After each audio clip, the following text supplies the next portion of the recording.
Roi Rotoran 567. Aujourd'hui, le passage de la Bible que je vais lire avec vous est dans l'Évangile de Luc, chapitre 18, du verset 1 au verset 8. Lisons d'abord ce passage. Jésus leur adressa une parabole pour montrer qu'il faut toujours prier et ne point se relâcher. Il dit, il y avait dans une ville un juge qui ne craignait point Dieu et qui n'avait d'égard pour personne. Il y avait aussi dans cette ville une veuve qui venait lui dire « Fais-moi justice de ma partie adverse ». Pendant longtemps, il refusa. Mais ensuite, il dit en lui-même « Quoique je ne craigne point Dieu et que je n'ai d'égard pour personne, néanmoins, parce que cette veuve m'importune, je lui ferai justice, afin qu'elle ne vienne pas sans cesse me rompre la tête. » Le Seigneur ajouta « Entendez ce que dit le juge inique. Et Dieu ne fera-t-il pas justice à ses élus, qui crient à lui jour et nuit, et ne tardera-t-il à leur égard? Je vous le dis, il leur fera promptement justice. Mais quand le Fils de l'homme viendra, trouvera-t-il la foi sur la terre?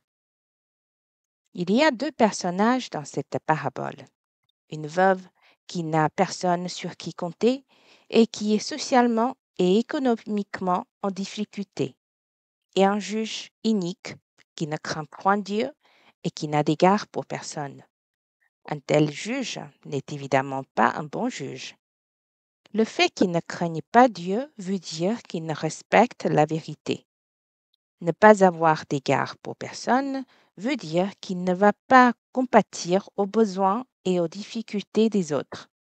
Cette veuve se trouve déjà dans la misère et elle a encore une partie adverse. Le seul qui pouvait lui faire justice était ce juge. Tout ce qu'elle pouvait faire, c'était d'aller déranger ce juge tous les jours, d'aller l'importuner tout le temps. Si la veuve abandonnait, elle n'obtiendrait absolument aucune aide. Avec un tout petit peu d'espoir, elle va l'importuner tous les jours. À la fin, le juge inique a décidé de lui faire justice parce qu'il voulait se débarrasser de cette personne qui l'importunait tous les jours. Non seulement cette parabole nous apprend à ne jamais laisser tomber et de prier sans cesse, comme dans le premier verset avant la parabole, où il est indiqué qu'il faut toujours prier et ne point se relâcher. Mais elle nous rappelle également de prier avec foi. Dans le verset 8, à la fin de cette parabole, le Seigneur Jésus nous encourage d'avoir la foi pour conclure en disant « Quand le Fils de l'homme viendra, trouvera-t-il la foi sur la terre ?» Cette parabole nous rappelle plusieurs choses sur notre apprentissage de la prière. D'abord, il faut toujours prier. Il faut prier beaucoup. Ici, on voit que la veuve est allée le déranger tous les jours. Le verset 7 dit qu'il crie à lui jour et nuit. C'est pourquoi nous devrions remplir notre vie de prière, mais pas seulement une minute au réveil, 30 secondes à chaque repas et une minute avant de se coucher. Voilà, c'est fait. Ce n'est pas comme ça. Nous devrions prier souvent et nous approcher de lui souvent. Par ailleurs, rappelons-nous de prier sans se décourager, car le Seigneur nous écoute certainement. Le Seigneur n'est pas le juge inique. Troisièmement, il nous faut prier ardemment. Le juge trouve que la veuve l'importune, le dérange. Vous pouvez imaginer les paroles de la veuve qui devaient être pressantes et insistantes, sans se relâcher au point d'agacer le juge. Pour finir, nous devons prier avec foi et la foi a besoin de patience. Le verset 7 dit que Dieu a été patient pour eux depuis longtemps. Ne fera-t-il pas justice à ses élus? Avec la foi, nous pouvons persévérer jusqu'au bout. Je vais vous partager mon sentiment pendant la lecture de ce passage. En fait, dans le chapitre 11 de l'Évangile de Luc, le Seigneur Jésus a indiqué comment prier. Et ici, dans le chapitre 18, il a parlé de cette parabole. Je pense que c'est un grand rappel pour nous tous parce que trop souvent, nous ne prions sans suffisamment d'ardeur ni de persévérance. Je prie aussi le Seigneur de m'aider énormément dans les prières pour que je progresse. Les paroles de Jésus sont parfois vraiment humoristiques. J'aime bien les écouter. Quand il parle en parabole, il aime bien donner le rôle principal à des méchants personnages, comme dans la parabole du bon samaritain, celle de l'économe infidèle et ici le juge inique. Les paraboles vont nous marquer plus avec ces méchants personnages. Ce fort contraste nous éclairera plus sur l'objectif de la parabole. Certes, ce juge inique n'est certainement pas l'ultime aide de cette veuve, mais cela me rappelle que Dieu est le juge ultime. C'est Dieu qui a toute autorité.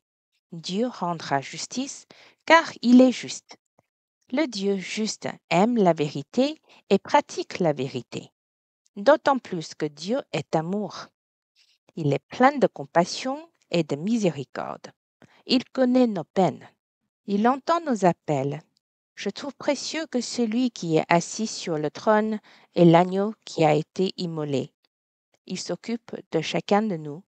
Il nous connaît. Il a même été mort pour nous. Il n'accepte pas de nous laisser souffrir. Un jour, il va revenir, régner et juge les gens de ce monde selon la justice. Ce que je dois faire tous les jours ressemble beaucoup à ce que fait cette pauvre veuve, c'est-à-dire venir devant lui tous les jours, l'expérimenter et l'apprécier, obtenir son aide, ce n'est pas le déranger. Quand on vient devant lui tous les jours, ce n'est pas fatigant pour le Seigneur. Il en est très heureux. Il désire qu'on aille l'importuner tous les jours. Je crois que vous comprenez ce que je veux dire, n'est-ce pas? Le deuxième point que je voulais partager est un très bon rappel. Il faut toujours prier, prier souvent. À cette époque, nous en avons encore plus besoin. Dans cette parabole, le Seigneur a mentionné quand le Fils de l'homme viendra. Cela me fait penser que le Seigneur Jésus viendra pour une deuxième fois. Le Seigneur reviendra bientôt. Sur cette terre, est-on capable d'avoir la foi, de satisfaire le corps du Seigneur et grandement glorifier Dieu? Nous avons aussi une partie adverse, qui est le diable. Il veut empêcher l'accomplissement de la volonté de Dieu. Nous devrions cependant utiliser notre foi et dépendre de lui de tout notre cœur, car il est notre seule aide. Nous devons accomplir la volonté du Seigneur en construisant l'Église. Il nous faut avoir la foi et persévérer jusqu'au bout. Que le Seigneur nous bénisse. Adorons ensemble. Seigneur, c'est précieux que tu es roi des rois et le Seigneur des seigneurs. Tu es celui qui détient toute autorité, mais c'est précieux que tu es assis sur le trône, l'agneau qui a été immolé. Tu es non seulement juste, mais tu es aussi plein d'amour.